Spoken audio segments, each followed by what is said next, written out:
Welcome to Empower Humans. Welcome again to the Empower Humans podcast. This is episode 108 with the incredible author, speaker, coach, Blake Bauer. You may or may not have heard of Blake before, but he is author of an incredible book called You Were Not Born to Suffer. Man, oh man, I can't even tell you enough how much I recommend you listen to this. You're already on your way listening to this intro. So Blake Bauer, by the way, his website, unconditional-selflove.com. unconditional-selflove.com. And again, his book, You Were Not Born to Suffer. Now, he was doing some events, a lot of that stuff, like for a lot of people, musicians, comedians, speakers, all these people have had to cancel events, but he's doing some online stuff. So go back to that website and look for opportunities there. Again, unconditional-selflove.com. And want to remind you before we jump into the interview, you are priceless. Nothing can change that. Don't believe anything to the contrary. I've heard all kinds of awful stories lately. So many people have suffered with this pandemic and all the various things going on. Don't get lost in all of that. We've got to stand firm and anchored and reach out for help if you need to. We can help and lift each other. We talk a lot about all that kind of stuff in this interview, about loving each other, loving ourselves. You can do it. Reach out to me. info@empowerhumans.com is the email, at Empower101 on Instagram and Twitter. Reach out, family, friends, neighbors, coworkers. But again, nothing can change that you are absolutely priceless. And of course, you're never alone. So you have opportunities if you're feeling down that you can lift yourself back up and seek help from various resources if you need to. Also, study. Keep studying. These are challenges. I've found so much joy in studying because to me, it's kind of like, and I've always used this analogy of musical instruments because I grew up as a musician, but musicians get out of tune. And when I study and learn things, learn truth, it realigns me, it retunes me, so to speak, as an instrument that gets out of tune over time. Just like you and I both, and Blake and everyone else in this world, we get out of tune. And so studying is one of the key ways for me that I get to do that. And there's tons of ways to do that. You know what all of them are. Listen to good podcasts like this one. Listening to good audio books, reading books, just good material. And of course, you can have fun as well and watch a movie and things also. But study, keep studying, make great moments. I've loved spending time with my boys, especially at this time. We've, done Legos. I've been watching this Michael Jordan thing. I still haven't finished with one of my sons. We've been playing this card game, War, that you may have heard of, and I had some fun with that. They always get upset when I win, but I don't get too upset when they win because I don't care too much. I just care that we're spending time together and having fun. Make great moments. That's with loved ones in particular. And our last challenge is always, let's keep doing this podcast together. I can't say enough about Blake Bauer. He and I have a lot of things in common. We talk about some of that up front here in the interview, and he comes to us here from Chicago on this day, and just all kinds of great nuggets of wisdom. So without further ado, let's jump right in. Here's our interview with the one and only Blake Bauer. I am so excited today to bring you Blake Bauer, author of the incredible book, You Were Not Born to Suffer, which is really, I think, an incredible title that probably applies to just about everyone. And speaker, coach, all these various hats that you wear. Blake, how you doing today? You're in Chicago, you're telling me. Yeah, thank you, Phil. I'm doing really well. Actually, it's a nice day here, and I feel grateful and I feel well. Thank you very much for having me. Yeah, it's our pleasure to have you. Nice and cool in Chicago compared to, we were over 100 degrees as usual in Vegas in June just yesterday, and probably the same today. So, oh wow! But we're indoors for this. Cool. I was looking at a lot of the stuff that you do, and I think, man, and one of the reasons I want to invite you on the podcast is because I think there's a lot here. We Westerners are so used to the way we have things established and set up with the whole Western medicine and the way we deal with things. And sometimes it's not the most effective way. Let's just all be honest with ourselves. But also people have to follow their gut, use their discretion. And a lot of what you do is outside of the realm of maybe what's mainstream here in at least in the United States and stuff. But let's talk about that. How did you get to this place where you're doing what you do and your background and stuff? I always like to know what people, family situation stuff, not, within reason and your comfort level, but how that plays into what you do and why you do it. Yes, absolutely. It's an important question. Well, for me, all of this began personally. So all the work that I do with other people began with my own deep psychological and emotional suffering. I struggled a lot as a young man, and then found my way into severe drug and alcohol addiction as a teenager. And I reached a point around the time I was 18 where I really hit rock bottom. I was in a very, very dark, bad place. I had been arrested a number of times for drug possession and, just breaking the law and really rebelling against family and society and convention. And I was also a top athlete as a teenager, and was supposed to play football in college, and was a captain of the varsity football team with my best friends.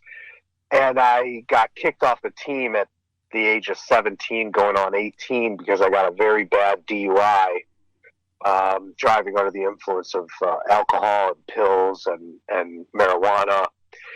And when those events unfolded, I basically sabotaged everything that I cared about and that was important to me, and also that represented my identity or my ego or who I believed myself to be. And within a very short period of time, all of that crumbled. And what was underneath a very maybe arrogant and a guy who thought he was invincible was a very insecure, confused, lost, psychologically and emotional tortured soul.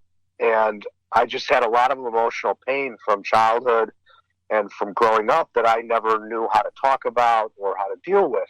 And so coming to terms with this and being in a very dark place at the age of 18, I found it very hard to focus on figuring out life. I was very confused, and yet at the same time I felt this intense pressure to figure out what to do with my life, how to make a living, what am I supposed to be or do in this world. And so from the age of 18, I moved forward with these two questions, which were, how do I heal myself or free myself from this suffering, this intense psychological and emotional pain? And then the second question was, what's the purpose of my life? Because I felt like there was a reason I was here, and that I had some kind of purpose, and that I could live in the world with a purpose and make a living with a purpose instead of just chasing money or kind of material goals.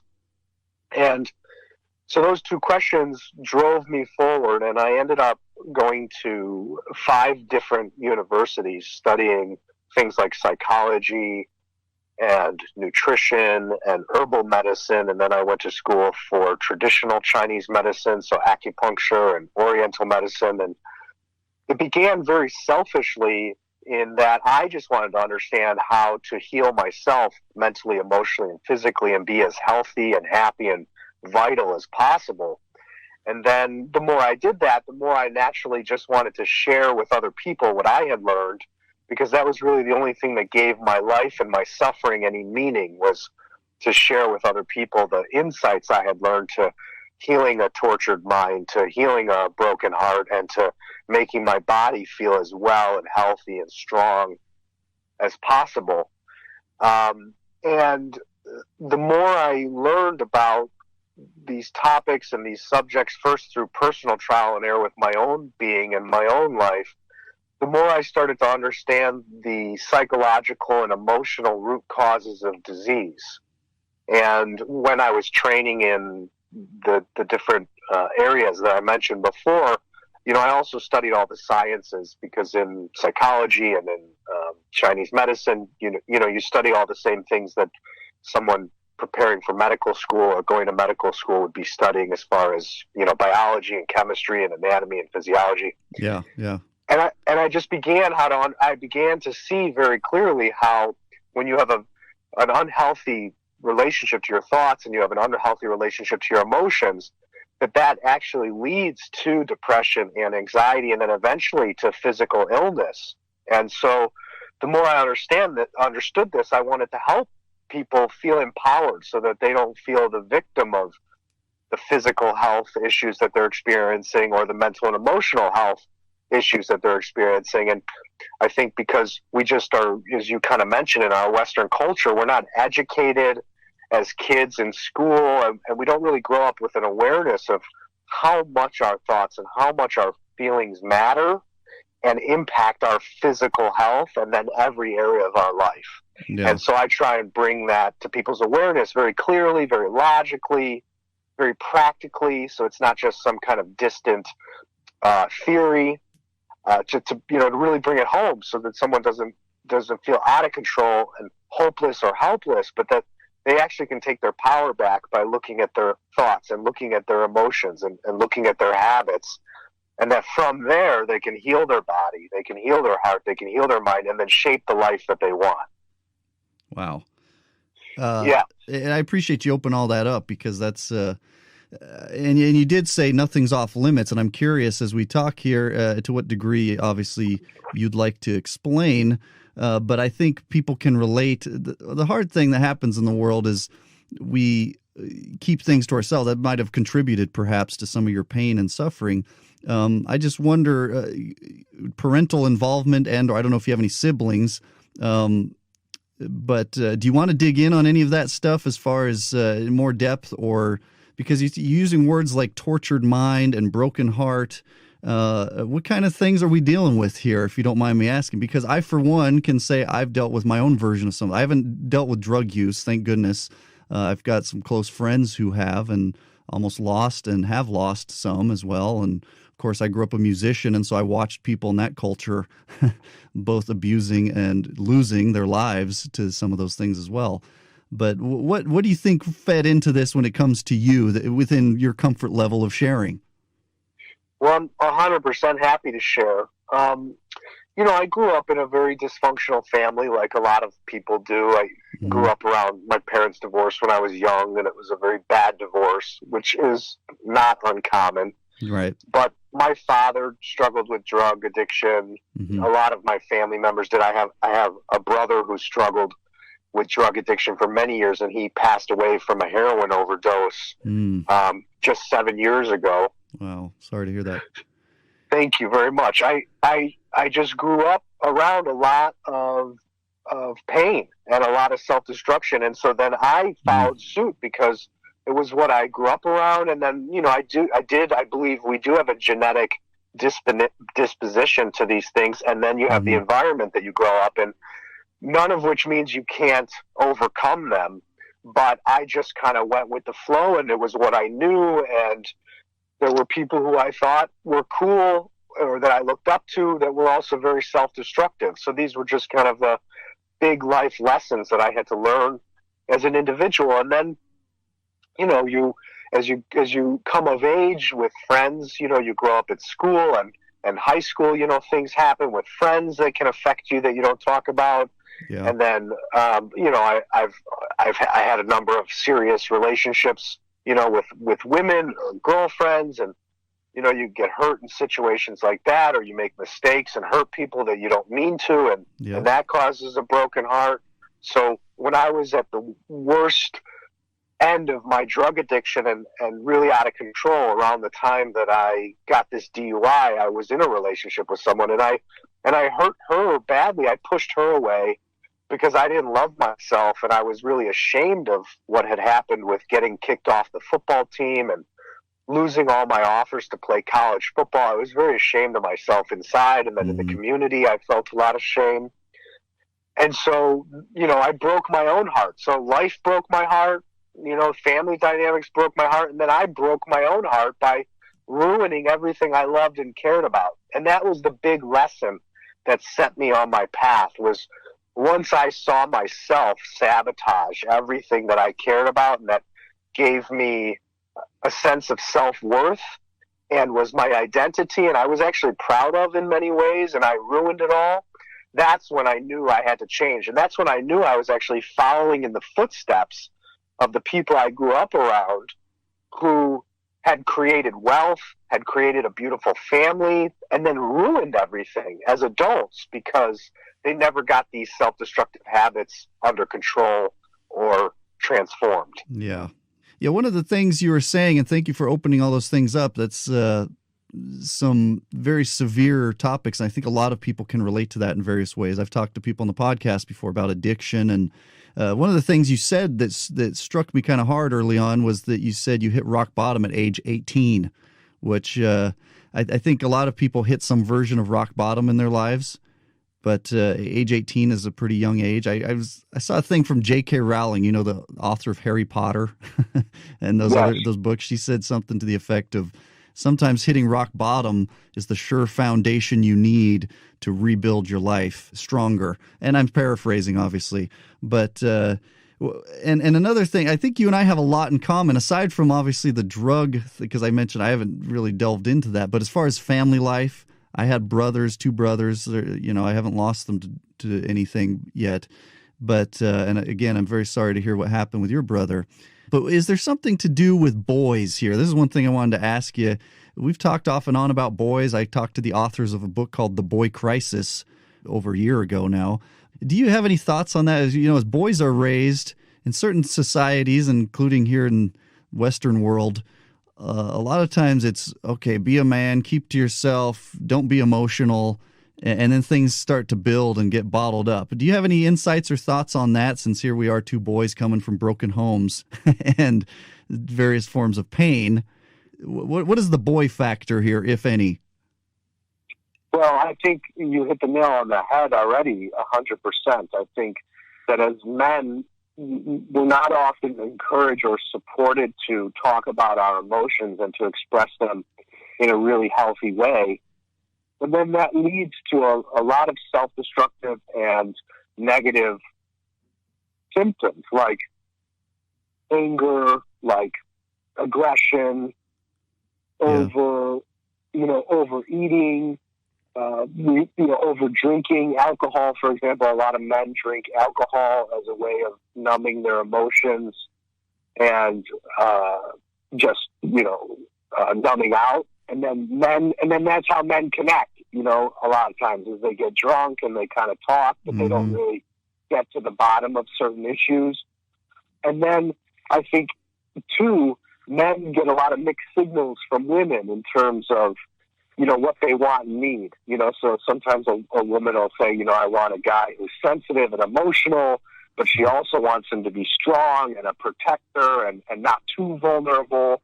And if he opens up too much, sometimes they don't find that attractive. And so men also are navigating, how to relate to women in today's world. And I think, obviously, gender roles have changed a lot in our generation.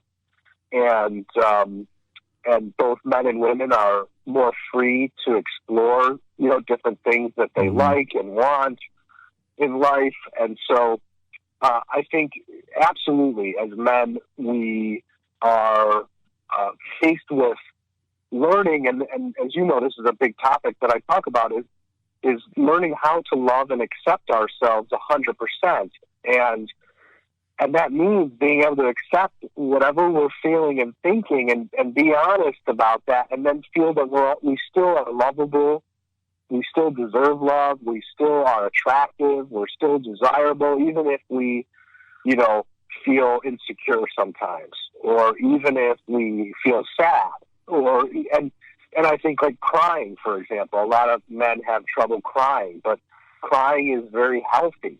And when it comes to long-term forms of intimacy, if you're not able to be vulnerable, you'll never be able to meet a partner, whether it's male or female, in the way that both parties need to be met. And if you become a father, you'll never really be able to show up for your child if you can't be open and vulnerable. And so, I definitely think, I grew up, I was raised by my stepfather, who was much older, and he was very stoic, and the only emotion he ever showed was anger.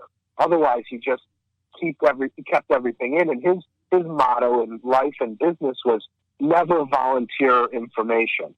And he was like that personally as well with his emotions, like never volunteer what you're vulnerably going through, which in my life has not been a healthy way to approach myself or other people or intimate relationships. So I think absolutely. And what men need, and we talked about, we spoke before the chat, I teach a lot of events live. Yeah. And I attract a lot of men because as men, we don't actually have a lot of examples of guys who are both strong and vulnerable. And so you've got the strong stoic type, that some guys look up to, and then you've got some men that are very emotional and sensitive, but then maybe don't express character traits that other men believe embody strength. And so a lot of men won't go to someone like that for help, even though they need support with their inner emotional life and that vulnerability. So It's a very fine line for a lot of guys. We have to feel like we respect the guy, and then we want to feel safe that we can open up and talk about these issues. And unfortunately, I know I didn't have a lot of role models in my life that embodied that mix of vulnerability and strength. Yeah. And so part of my work is realizing that whatever it is that we're looking for in the world, we have to become. And that's a subconscious realization that if you're looking for love, you need to become love. If you're looking for success, you have to become success, whatever that really means to you. Yeah. If you're looking for strength and vulnerability, well, you have to become strong and vulnerable. Yeah. And then the questions are how? How do I do that practically? No, very, very true. I appreciate those insights. And a lot of folks in the self-help realm have used phrases like you don't get what you want, you get what you are. And that, I think, goes in line with what you're saying. You have to become, and becoming is surely a process. And as such, we stumble, we make mistakes. And if you're in a relationship, goodness gracious, men and women alike, gay, straight, whatever it is, we as people have this process. So we have to be patient with each other too if we're going to maintain the relationship, and then work with each other. And it's like these ebbs and flows and ups and downs. So there's this tightrope that men walk. But I think I want to give a shout out to our sisters, the women out there. They have their own version of a tightrope, and not that we're neglecting that, but you and I talking as guys here, I think we're touching on that more. But of course, we do acknowledge you women as well have a version of that, and so there's a lot of things of balance, and I think the universe is very instructive because we've talked in the podcast. The universe demands balance, so we have to find a balance with these things about being vulnerable and strong and emotional and all these things. So there's unhealthy habits that happen. We're in a society that in a lot of ways has trained us to numb pain. You talked about things like overeating and drinking, and of course the drugs that you mentioned too. So I want to talk to you real quick too about some of what the things you did try at first, because as I look at your story, I see that you did try some things but weren't getting any lasting results with conventional medicine, psychiatry, religion. Do you want to talk about the things you did try first before we get to the things that for you have worked and that you have helped, lots of other people? Well, yeah, absolutely. I think that, it was more in my studies. And then when I started working with people, I began to meet so many people that weren't getting what they needed from those conventional avenues. And I naturally gravitated towards unconventional avenues. From the beginning, I started practicing yoga. So actually, part of how this all unfolded was when I was 18, and after things had gotten really bad, one of the only lifestyle habits that I had left was going to the gym and working out. This carries on a little bit even from what we were just talking about. My ego and my identity was very caught up with my body and, always working out and being big and strong. Yeah. And it was very vain. And so I never really took care of my core very much during those years. And so I had, a big upper body and a big lower body, but I never really concentrated on my core. And I never realized that was because I had all these repressed emotions down in that area of my body that I hadn't addressed and didn't know how to address. And so during that time when I was 18, I was still working out, lifting way too much weight, and I herniated 2 discs in my back. Oh. And it was horrible. I had, horrible sciatica, and then the 2 fully herniated discs. I couldn't walk. I couldn't sleep. It was just horrible. But it was a blessing in disguise because my body was crying out for me to love and value myself on a mental and emotional level and a physical level. But it was my body's way of saying, come back to me psychologically and emotionally and take care of me. Look at this stuff. And it led me to more gentle and holistic forms of self-care, like yoga. I got very into yoga at that time. And then that's when I first went for acupuncture, looking for relief in the pain in my back and my legs. And so that was actually how my journey began, was with yoga and acupuncture. And then that led me to meditation. So I had these practices that I was very deeply involved with on a daily basis throughout my studies. And I naturally, instinctually gravitated to what made me feel well, mentally, emotionally, and physically, most practically and effectively. So I became very versed in those types of practices. And then the more I met people who were going to psychologists and going in circles, going to doctors and not finding answers, or coming out of their religious upbringing, whether that was Christianity or Catholicism or Judaism or Hinduism or, or Gnosticism or whatever it was that they were coming from, but something was missing, that they grew up with these spiritual principles that came through religion, but it wasn't necessarily improving the quality of their life or their relationships, or it wasn't translating into today's modern world as a practical philosophy through which you improve the quality of your life in all areas. And so I was lucky in the sense that I naturally gravitated towards those things. And then the more I knew what I was talking about in those regards, the more I would meet people who were coming from a doctor and not getting help, or coming from a psychiatrist and not getting help, or were disillusioned with their religious upbringing. Yeah. And so that just became the natural evolution of things. Yeah. And it really comes back to just speaking genuinely from my heart. I wasn't preaching from something I had grown up with. I was just sharing genuinely from what I had learned from my own healing and from my own inquiry. And that's part of what,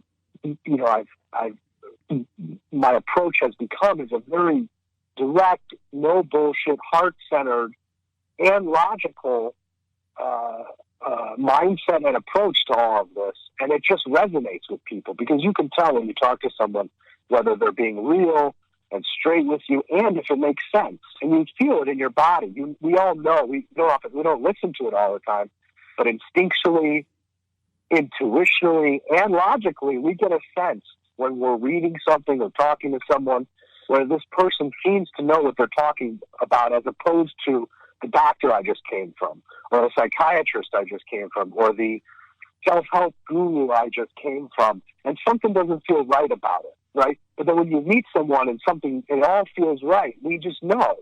Yeah. And so I think that's like how we navigate, and make choices, by that contrast. Yeah.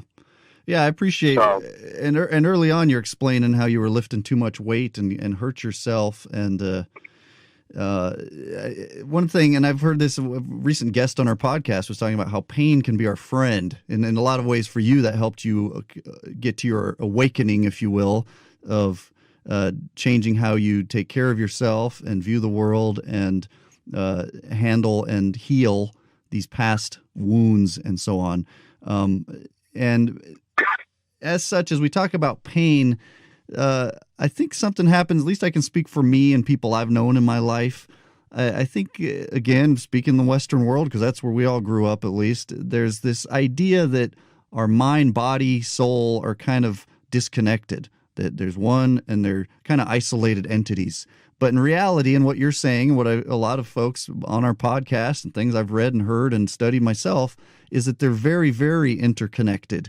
And in other words, the pain that you had, I guess, in your core was stored in your body in a certain way. Do you want to explain some of that and how this is interconnected? Because I think, for me at least, and some of us Westerners and the rest of the world maybe too, it's hard to embrace the idea that, okay, you have emotional pain, but somehow it's stored somehow in your body.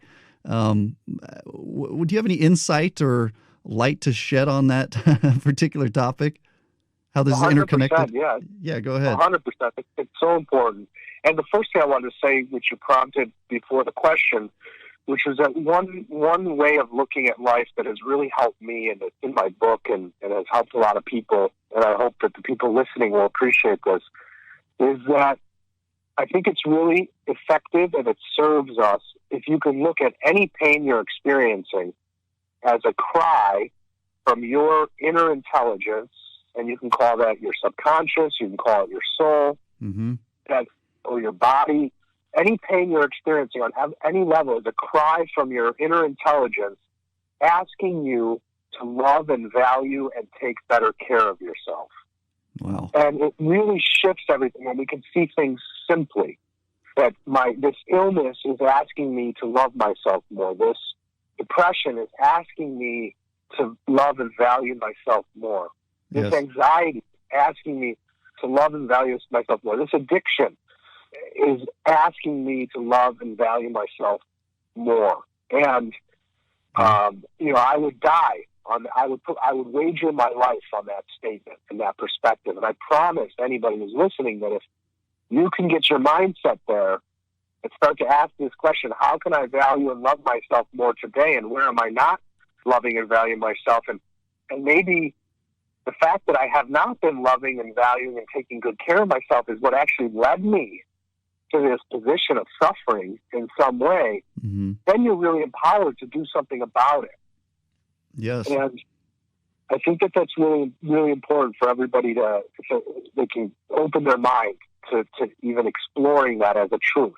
And then coming back to your question, when we feel anything, Phil, like we feel hurt or we feel angry or we feel sad, if we don't actually express it in the present moment, in the situation or relationship we're in, where does that emotion go? Yeah. If we don't say it, to the person we're talking to or to our boss or to our parents, right? If we don't express it, where does it go? I don't know. You tell me, my friend, because it makes sense it makes sense our bodies and all these things are interconnected, and disease, like the word disease with dis-ease, there's a level of dis-ease in our being somehow that can contribute to actual disease, some sort of illness and other suffering. Obviously, with you lifting weights, that's a pretty obvious thing that happened to you with that, because it was an imbalance and you were lifting too much weight and moved the wrong way. And there's all kinds of ways, but emotionally and stuff too. So how does that get stored up? It doesn't just like drift off into space somehow. It's pent up within us, good and bad things. Exactly, and that's equally important is the fact that both our pain and our light and our strength and our genius also gets internalized when we hold back, and that's important. That's very important to understand as well. So if you think about when I teach my retreats, I go through this thought experiment, and if you think about how, and this is for anybody who's listening, if you think about how old you are, okay. And then you think back on your life from today and you go back, let's say day by day, and then maybe year by year, and we've all been alive now for a while. I'm sure, the people who are listening are either in their 20s, 30s, 40s, 50s, so that's a lot of life. And when you look back on your life starting in childhood and you start to ask yourself, did I know what I was feeling? And did I know how to express it in a healthy way on a daily basis? And you start with your home life. Think about your parents and your siblings. Did I know what I was feeling?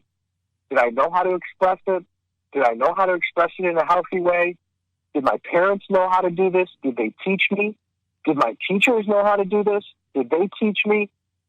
And then moving forward, so that I go to school and I've got friends and I got a crush and I've got teachers. Did I know how to express myself there? Did I know what I was feeling? Did I know how to talk about it? Did I know how to talk about it in a healthy way? Then you keep going forward and, your first serious girlfriend or your first serious boyfriend, you fall in love. Did I really know how to talk about my feelings? Did I know how to talk about it effectively? Yeah. Then you move forward, into college or work life and serious relationships and marriage. And when you start to really look at it, and you ask yourself, which way does the scale tip in terms of, on one side of the scale, I knew exactly what I was feeling.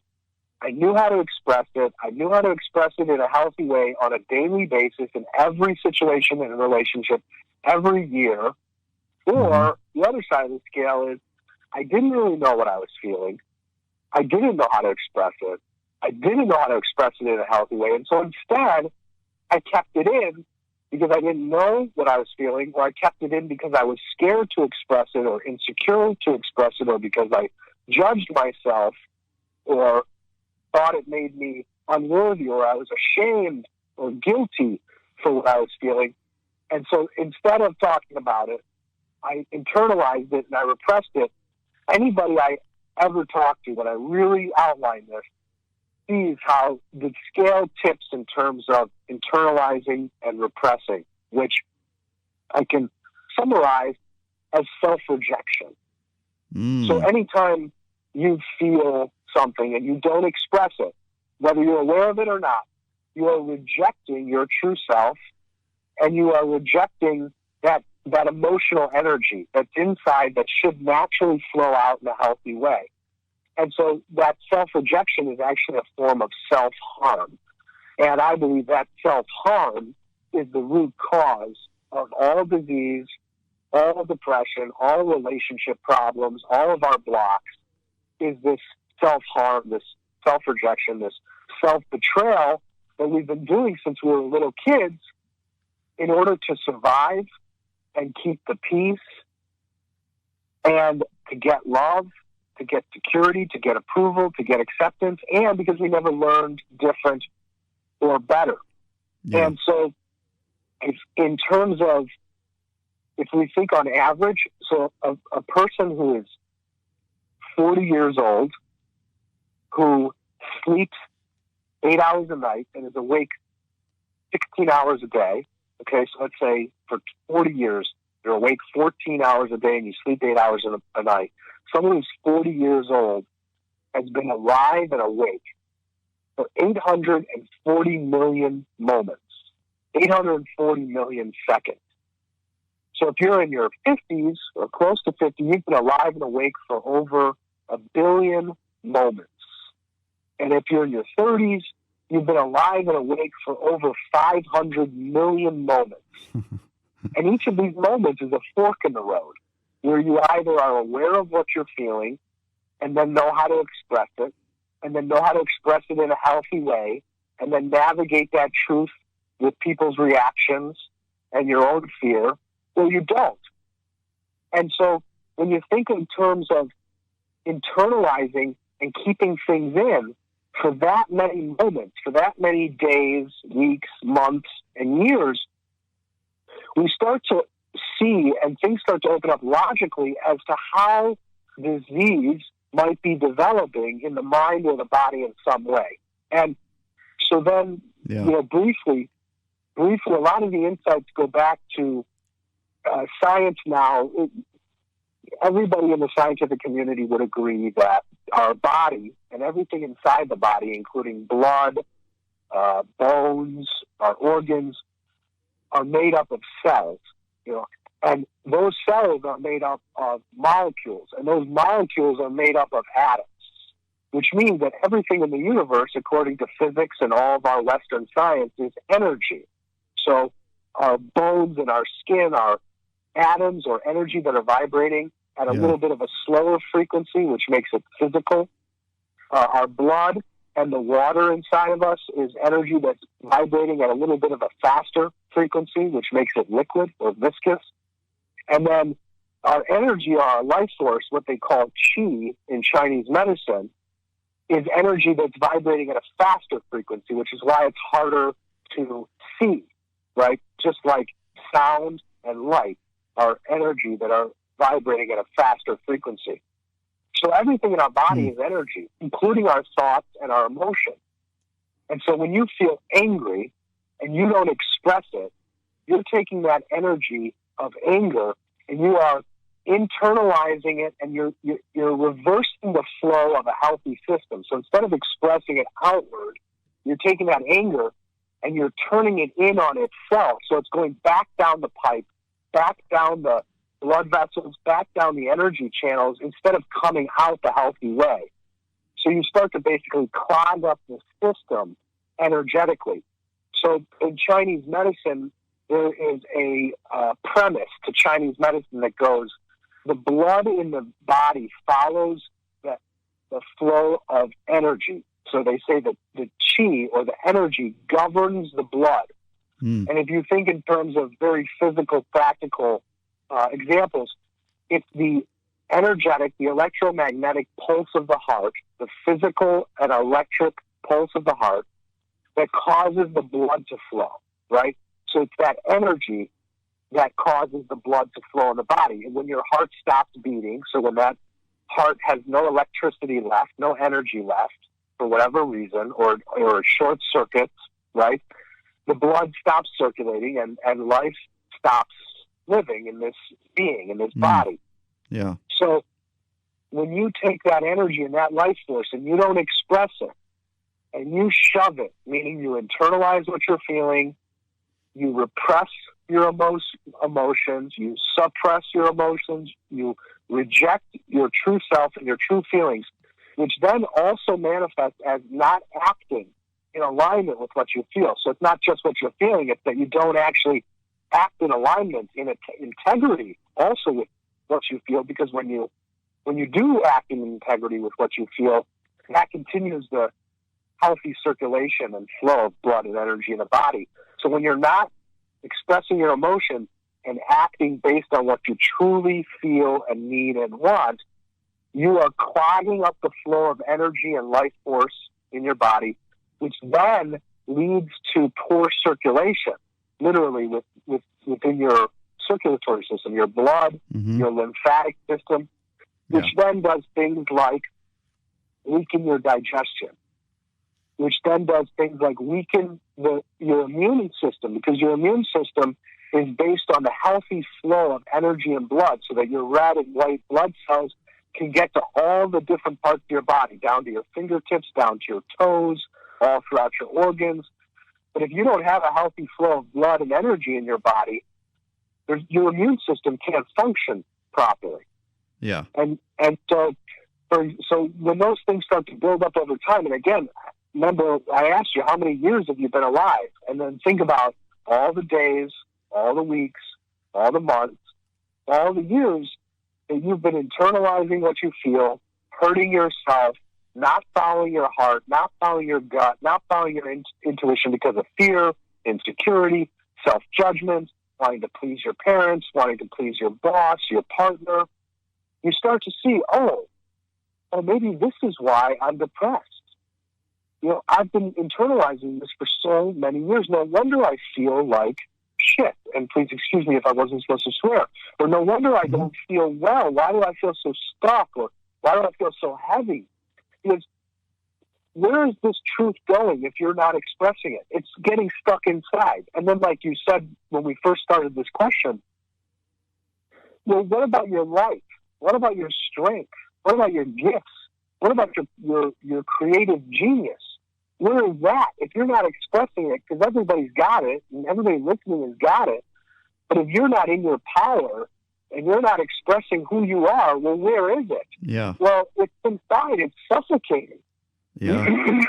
Excuse me. It's suffocating. Yeah. And that makes you sick, too, because life is not worth living if you're living a lie, right? And that's really the crux of it. Life feels as though it's not worth living if what we feel doesn't matter, if what we really dream about doesn't matter to us. It's like, what's the point of this? And that's how a lot of us end up depressed and sick, because, right, we're on the hamster wheel. We're on the wheel of samsara, of suffering, going round and round and round. And so what's the point of working so hard just to pay bills and not feel appreciated and not feel fulfilled? You know, like, what's the point of life like this? Well, you know, there really is no point, because who wants to live like that? Yeah. And so the body starts to shut down. Mm-hmm. So, sorry for the ramble. No, it's certainly a lot of real deep and super valuable principles you expressed right there. When you talked early on about self-rejection, that struck a chord with me because I think that's something that happens a lot in the world and that's taught. I feel like we're in this place in the world where there's a lot of awakening going on of who we are, what we are, our potential, what we need to be. Finally, I think this Black Lives Matter, we're not going to delve too into that right now, but a lot of these sorts of things happening is, I think, a testament to the fact that people are ready to meet their potential head on and be their potential. To go back to what you said, you got to be these things. And I've turned 40 myself. You talk about turning 40. I turned 40 this coming August, and and you talk about sleep, and it's always been baffling to me to think about 8 hours is a third of the day. I don't quite sleep as much as I've become a little bit older as an adult, but to consider you've slept at age 40 10 to 15 years of your life, full years, not just nights of, you slept 10 to 15 full years of your life. And then these other hours, we've only been, if I'm 40, I've been awake maybe 25 to 30 of those years. And so there's a lot of depth to all this. You talk about this self-rejection thing, though. I really want to hone in on that for a second, because I think some of that goes back to some of what you experienced that you described early on, and a lot of people experience some version of that. My dad's talked to me about, he's dealt with depression his whole life, and he's opened up a little bit more in recent years. He's 70, almost 73. A lot of that came from his childhood, of parents that meant well, but they were raised in wacky situations as well, and it created this anguish within him. And there's other factors there too. But a lot of things happen to people where we're just holding back a lot of deep feeling, and then instead of handling, expressing, healing those wounds, if you will, self-medicating instead to numb the pain. And then it just sits there and you've just numbed it, because I could go cut my leg open and then not feel it by injecting something, but it's still there, cut open wound that needs to be dealt with. So how do people get to this place? Again, I'm rambling to an extent, but you open a lot of thoughts for me as well in my own personal life, my dad and experiences here. How do people get to this place? How did you get to this place, Blake, where you've been able to find a place of healing and then, of course, go on to share those principles with others? After, of course, going through things that didn't give lasting results? Well, I was when I started, I was in such a bad place mentally and emotionally, and then that became physical with what I described in being in the gym and turning it into this to the point where I couldn't even walk. So my body stopped me to make me look at my thoughts and emotions on a much deeper level, to the point where I couldn't even run from myself anymore physically. And I think that that's really important for people to see, is that if you have a physical illness or you've had a bad accident, is it possible that subconsciously you kind of made this situation happen so that you could look at your deeper mental and emotional truth and pain and what you really want in life and what you really need, so you can heal these things and then create a life that's much more in alignment with who you really are. Yeah. And I think it's a really powerful way to start to look at things, because then you have the power to shift it.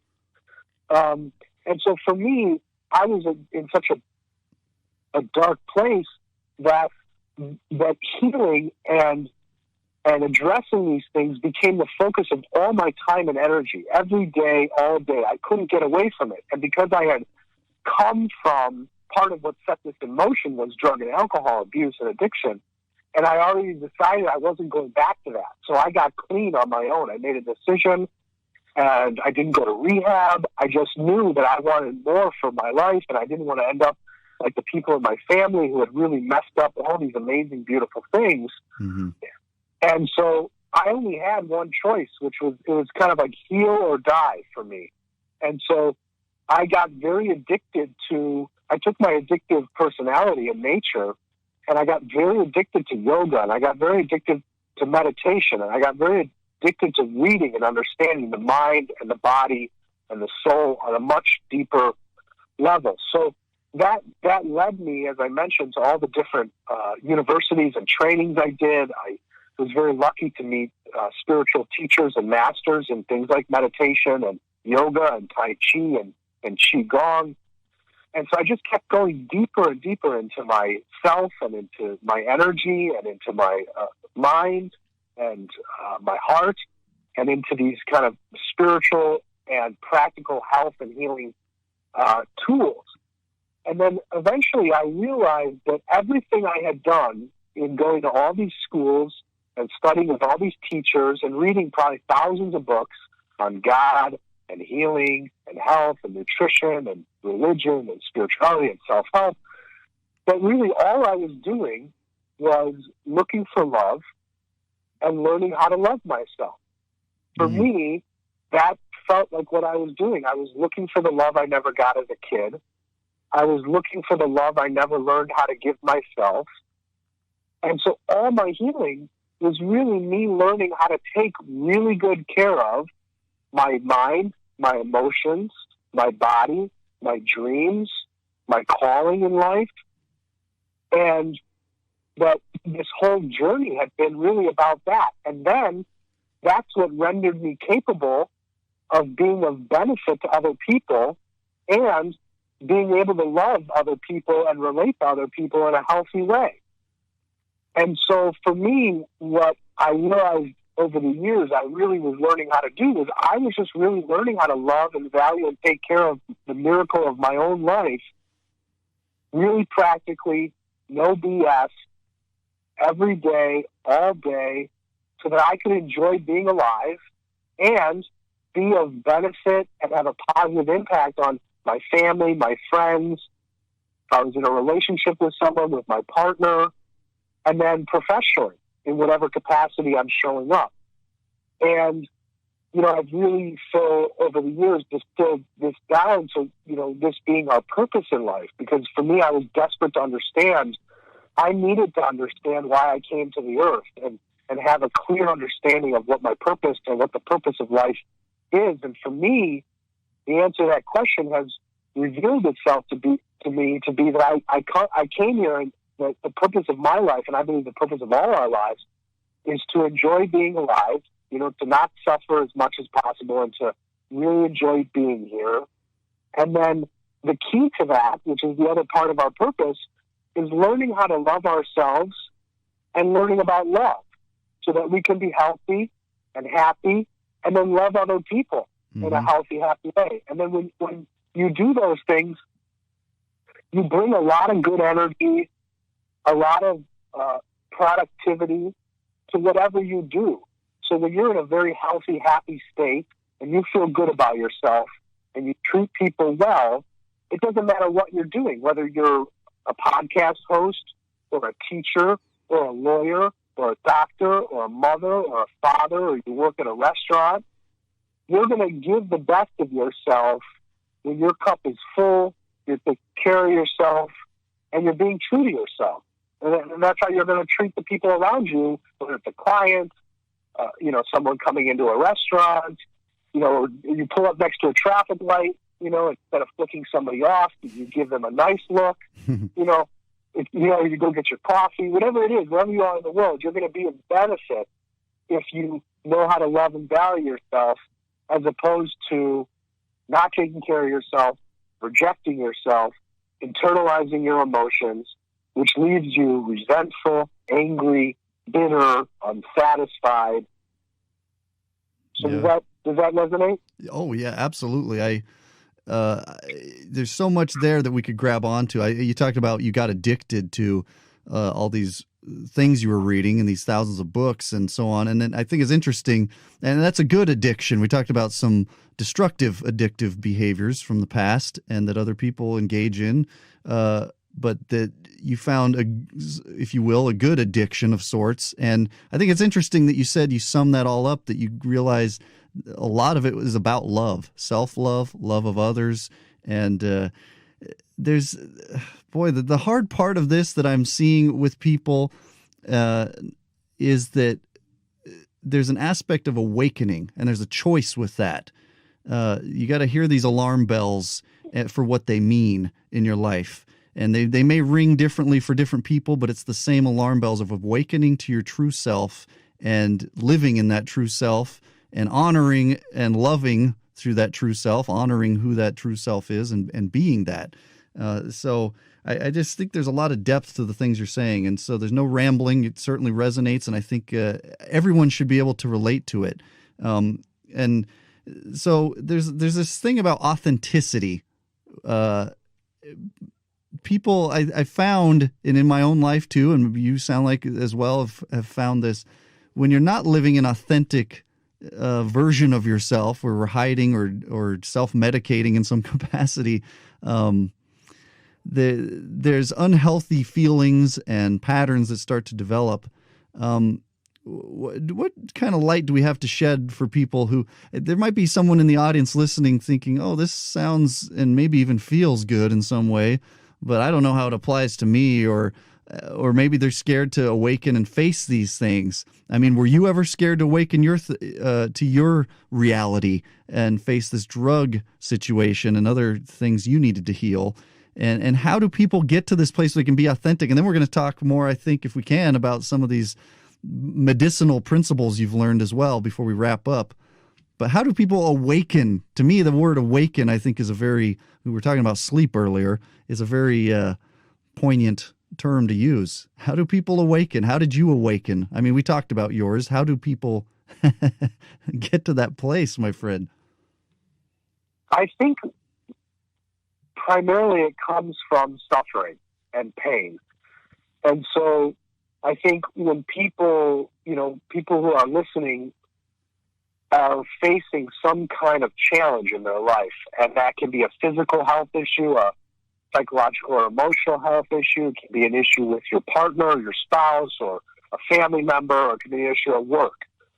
And that symptom, like I said, whatever the symptom is inside of you or in your life, is a cry from your deeper intelligent self to love and value yourself more, which means to be more authentic, like you were saying, which means to talk about what you're really feeling, talk about what you really want, and address these issues that you've been afraid to address. And so I think it's normally pain, suffering, struggle, heartbreak that forces us into this. Another, besides illness, another very common thing that happens for people is accidents, a car accident, slipping and falling is another accident. I have met thousands of people who an accident of some kind has been the catalyst, because you end up with broken bones, or you end up in the hospital or something, and it normally goes back to maybe you had a million things on your mind, and you were stressed, and you were rushing, or you were scared, and you went through the red light, or you didn't see the car coming because your mind was elsewhere. You were not present because you were thinking about something else. Well, why wasn't your mind present? Because you're thinking about all these things you need to address, or you're overwhelmed in your life by things you're not addressing, or you don't really feel great in your life, so you don't want to be here. So you're all fantasizing about something else, and all of a sudden a car comes out of nowhere and hits you. Or you're not paying attention, and you're rushing so much because you're so anxious and you're so stressed because you're not dealing with certain things in your life, and you're overwhelmed, and you're not honoring what you need, and you're not talking about how stressed you are, and you slip, in a puddle or some ice, or you know what I mean, and you trip and you take a dive. That's another very common way that this awakening comes about. Some people I know a lot of people who have had near-death experiences, where they have a severe car accident, or I know someone who's had such horrible cancer with tumors out of their body on the edge of death and came back, and that's what her awakening was. Wow. So there's a lot of forms of this, it sounds like. I mean, it comes in various forms, but, as people say, and you've been in this realm with self-help and so on, a lot of people have said life happens for us, not to us. And whatever it is, whether you had a car accident or cancer or near-death experience or something maybe that we humans might consider less dramatic, either way, these can be catalysts of an awakening, it sounds like. And And I don't mean to cut you off. What else did you want to add? No, I agree. I think the healthiest mindset is that everything is here for our awakening, everybody and everything, because, like Phil, I view you as my teacher. I view nature as my teacher. My family, everybody I come across is teaching me, is awakening me. It's making me feel more deeply. It's making me appreciate the miracle and beauty of being alive more deeply, the miracle and beauty that exists in every person, in every flower, in every bird. And that's how you really start to enjoy your life, is when you appreciate these little things, because I think everybody listening would agree, money is not the purpose of life. Ego fulfillment is not the purpose of life. And a lot of us are at a place where just surviving is not the purpose of life. So if those things are not the purpose of life, well, what is, right? Yeah, awakening absolutely. So we can enjoy this life. Awakening so we can love ourselves and love the people that we care about, no matter most to us. Because, right, as we get older, and you talked about your father, I lost my father recently, 2 years ago. These people, the people we love the most are not going to be here forever. Yeah. And so, when you start to see that happen in your life, you start to realize, what I value really isn't the most important thing. What really matters is my health, the health of the people I care about, how I treat other people, the legacy I leave, in my family, to the world, to my children, to my loved ones. Mm. And this type of wisdom, I think, is what really awakens us. When we realize that the money we're chasing, the house we're chasing, the car we're chasing, whatever we're chasing, it leads often to emptiness. So if that's what we're chasing, we're going to reach a point where we awaken to that, and we see that there's something more important to life, which is love, which is the people we love, our health, our love, and self-respect, for ourselves. Mm-hmm. The things that, the things in the world that we love to do. And that's what makes our time here worth living, worth being here. I think those are really important insights that you just said, too, really deep, because another way that occurs to me as you say all that is tearing down walls, because you talk about, you look at me and nature and all these things around you as a value and a teacher and very instructive things, then you're living in harmony in a much more grand amplified scale of existence of the universe, if you will, rather than living in a shell covered in walls of fear, walls of the different, differences between people, whether it's race and gender and different belief types, but that we can still love and be open and embrace and find what good can come, because good can and does come from everything. And then by not being closed off, you talked earlier about flow and blood flow. All these things are very instructive. There's this flow when it comes to energy, that we can flow more freely. We can breathe, so to speak. Not suppressing these things. We could talk about those things for hours and hours, really, and there's a lot of depth to that about what we are and who we are, and I think the awakening is the key. It's the real big important choice. The choice is all caps, choice. And I encourage anyone listening, make that choice.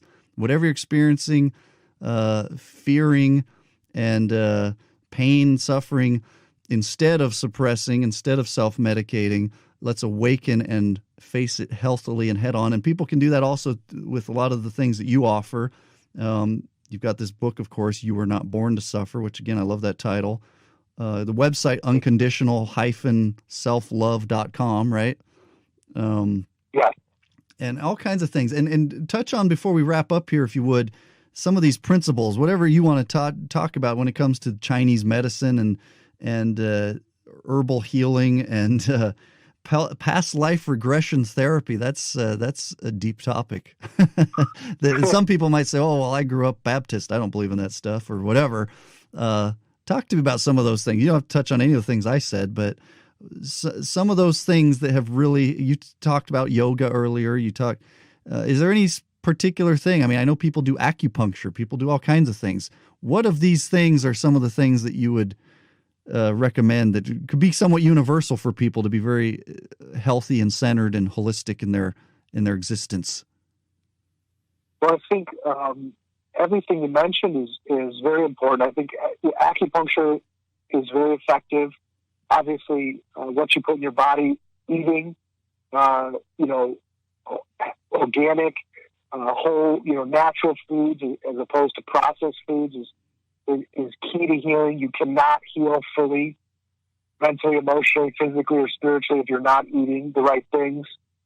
And then there's an interesting relationship there between what we've been talking about the whole conversation, which is that if in your heart, and this is a key to why a lot of diets don't work for people, and why a lot of people go on diets for short periods of time and they don't work for whatever the goal is, to heal or lose weight or be more physically fit, is because when you are living every day rejecting your true self, like we've been talking about, not being totally genuine and authentic about what you feel and want and need across the spectrum, what that leaves you feeling subconsciously is that you don't matter and that your heart doesn't matter.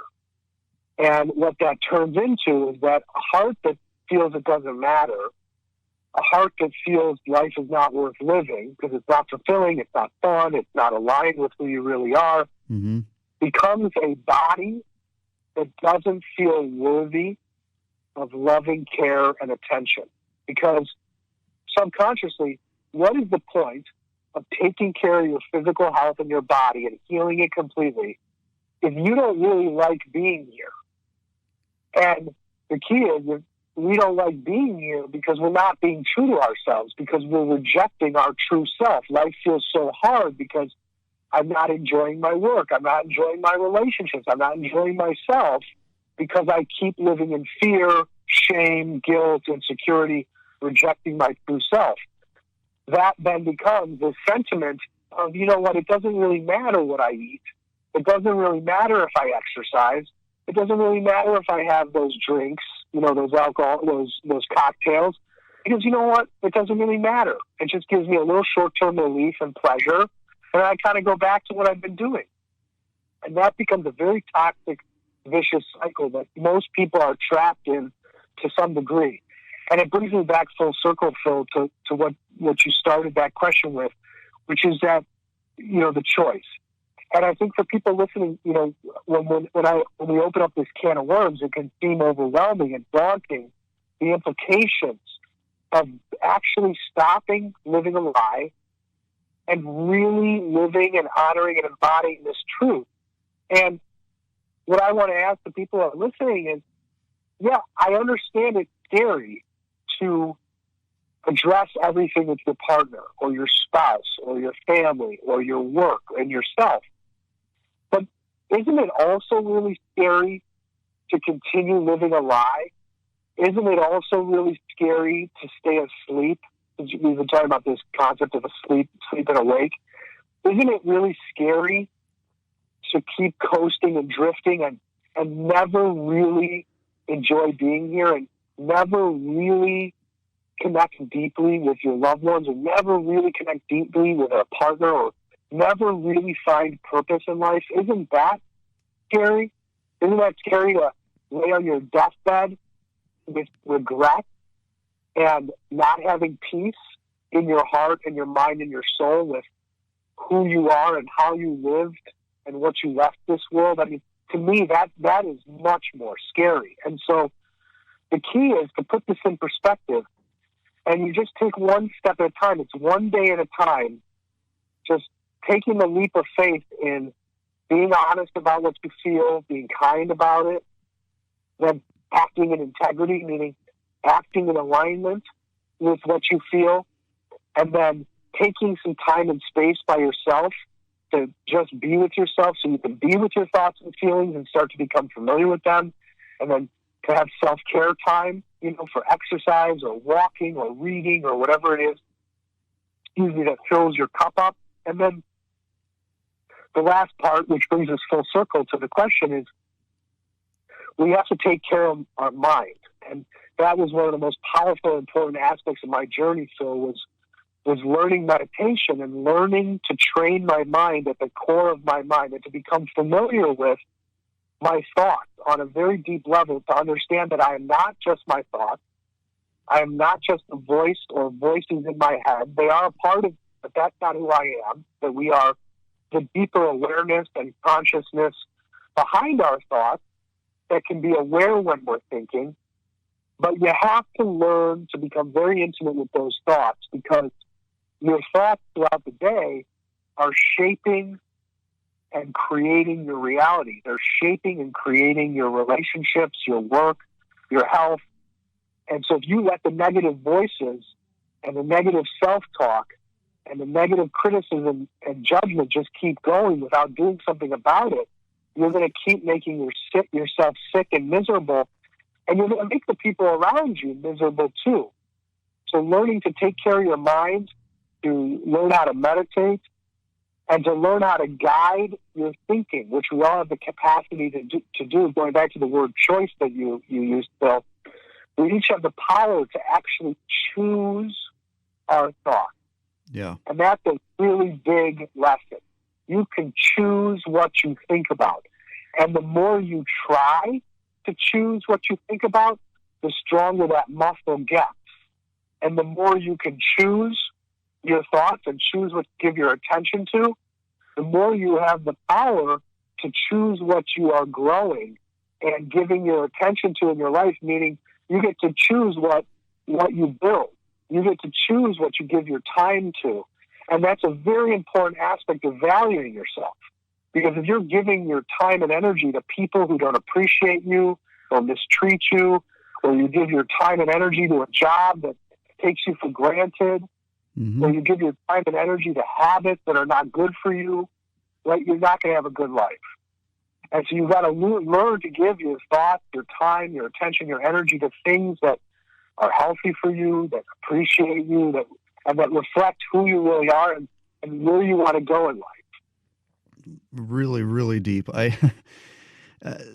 I say this once in a while on a podcast, rewind that and listen to that again 10 times, because there's a lot of depth to what you just said. But the key, I think, at the core of it all, among other things with facing our authenticity and all that, but at the real deep core is a choice, a decision.